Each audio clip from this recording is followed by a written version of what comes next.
Halo, Assalamualaikum warahmatullahi wabarakatuh. Oke, jumpa lagi dengan saya, Henso Shadow Entry. Oke, kali ini saya akan analisa pair favorit kalian, yaitu mapping XAU USD untuk Senin. Untuk Senin, tanggal 19 Mei 2025.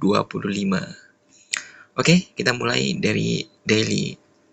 Oke, kita daily. Untuk daily kita cari dulu untuk swing high-nya. Swing high-nya di sini. Oke, untuk swing low-nya di sini. Oke, kita tandai dulu ya. Oke. Sementara kalian fokus untuk bearish ya.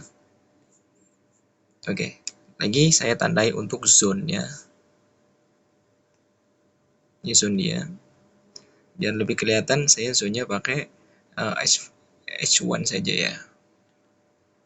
Oke, ini zone dia.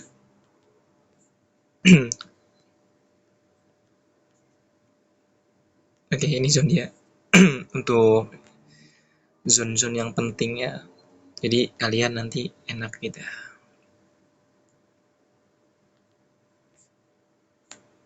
Oke, seperti ini.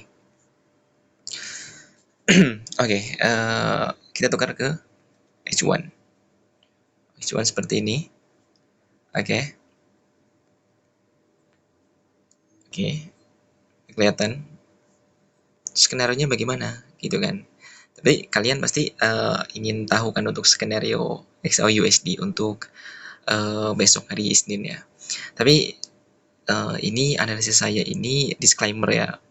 Bagi yang merasa tidak cocok atau tidak pas dengan analisa saya, nggak apa-apa, nggak masalah. Ini cuma sebatas analisa.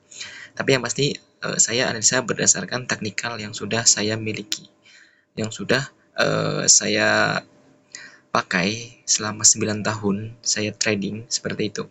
Jadi tingkat akurasinya alhamdulillah bisa untuk trading seperti biasa seperti itu. Oke, kita akan lanjut ke H1 ya. Oke, di sini kalian lihat untuk di sini ya. Kita lihat ya. Price datang dari sini. Dia tembus ke sini. Dia pecahkan ini. Oke, dia balik lagi. Terus drop. Ya. Di sini sebenarnya saya bilang ini bukan coach. Ini bukan coach ya, karena dia gagal untuk break candle ini. Jadi possible ini adalah high dia yang terakhir. Oke ya, skenario-nya ketika nanti price datang dari sini, terus kemudian dia nanti sampai sini, dia melakukan konsolidasi ya, terus kemudian dia akan drop untuk membuat low yang baru. Oke, jelas ya. Itu yang pertama, itu skenario yang pertama. Jadi nanti dia jatuhnya seperti ini. Ini trendline dia. Oke, ini trendline dia. Ini tolong ya kalian fokus, ini trendline dia. Terus nanti dia akan buat seperti ini sampai sini. Nanti dia turun balik. Dia break dulu untuk yang ini. Dia break yang ini dulu. Oke, break yang ini dulu. Oke, terus kemudian dia datang balik sini. Sini ya, dari sini. Dia datang balik sekali lagi ke sini. Tapi tidak dengan high yang baru. Kemudian dia drop. Di sini. Oke. Sini ya. Di sini. Dia bermain di sini nanti. Di 32.30. Jadi kesannya nanti dia akan ngebreak trendline ini. Ini possible dia akan terus turun lagi untuk membuat low yang baru. Ya, seperti ini ya. Oke, jelas ya. Jadi buat kalian siapkan untuk jam 6 pagi. 6 pagi saya nggak bisa memprediksi dia sudah melakukan sesuai market structure yang seperti saya gambarkan, atau dia malah membuat sebuah gap ya, gap yang kita tidak tahu gapnya tuh ke arah mana. Tapi semoga saja tidak ada gap, baik gap ke bawah ataupun gap ke atas ya, karena ketika gap itu terjadi, maka kita harus memprediksikan untuk memfollow gap itu sendiri gitu. Jangan pernah berpikir kalau ada gap itu kita harus selalu nutup pada hari itu, tidak. Justru gap itu adalah sebuah fluktuasi harga di mana harga itu berminat untuk pergi ke arah gap yang dituju seperti itu. Contoh gap ke atas gitu kan. Berarti arah yang sebenarnya ingin dia capai adalah untuk membuat suatu kenaikan dulu, kemudian dia drop lagi. Kalau gap ke bawah, berarti memang dia sudah break of structure, kemudian dia meneruskan perjalanannya untuk membuat low yang baru, seperti itu. Oke, di sini saya sengaja nggak buat wilayah terlalu lebar ya, karena nanti kalau terlalu lebar kalian range-nya itu gede banget ya kan. Jadi saya minta range yang kecil saja. Jadi bisa mungkin saya kasih analisis yang simple-simple saja ya buat kalian. Jadi nanti untuk Isnin masih posisi sell ya, sell, kalian tetap sell kalau menurut saya sih, tapi lihat dulu gapnya tuh gimana gitu. Tapi saya ngeliat strukturnya memang dia masih sell ya kan. Oke, XL-nya di sini ya, aman di sini lah, nggak masalah. Di sini kalian sudah mulai sell nggak apa-apa nih di area sini.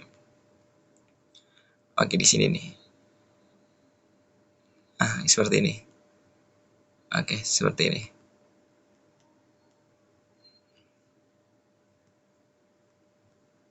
Oke, seperti ini ya. Deal ya. Oke, dia nanti akan membuat suatu break untuk low yang baru di sini. Low yang baru, dia naik dulu ke sini, dia market structure, terus dia break trendline ini, terus dia boom. Jatuh. Oke. Jatuh ya. Jadi untuk TP maksimalnya tuh di 2921, tapi saya prediksikan nggak nyampe ya. Nggak nyampe, tapi kalau nyampe sih oke sih, nggak masalah. Di sini kalian track profit nggak masalah di 3029 karena saya melihat pergerakan harga yang terlalu berbahaya karena dia penutupan dari H4. Ini adalah penutupan H4 dan ini candle pertama yang break. Jadi membuat saya itu berpikir ulang untuk taking profit di 3029 seperti itu. Jadi kalian di sini waspada kalau misalkan di sini ada shadow atau ada apapun, kalian harus berpikir untuk take profit seperti itu. Tapi kalau tidak ada shadow ataupun break lagi ke bawah, berarti memang itu continuation ya. Oke, jadi untuk analisa XAUUSD ya, untuk saya ini seperti ini. Jadi kalian boleh follow ya, seperti ini ya. Jelas ya. Saya nggak mau zone terlalu lebar, saya nggak mau zone terlalu banyak. Saya hanya perlu sebuah zone yang masih fresh, yang lanjutan continuation untuk yang kemarin, yang saya ngambil dari sini. Dari sini ya, kalian sell itu dapat banyak banget. Terus ini coba kembali retest untuk ngambil zone ini. Zone ini lihat baik-baik ini. Dia ngambil dari sini, dia konsolidasi, terus dia jurnam boom. Seperti itu. Ingat ya, zone ini kalian perhatikan nih. Zone ini saja. Kalian perhatikan baik-baik di zone ini, oke? Oke, seperti itu. Oke, ini keseluruhan untuk XAUUSD masih bearish. Jadi kalian kalau buy itu tolong hati-hati ya. Oke, jelas ya? Jadi masih oke, aman. Oke ya. Oke, see you next time. Bye-bye. Assalamualaikum warahmatullahi wabarakatuh.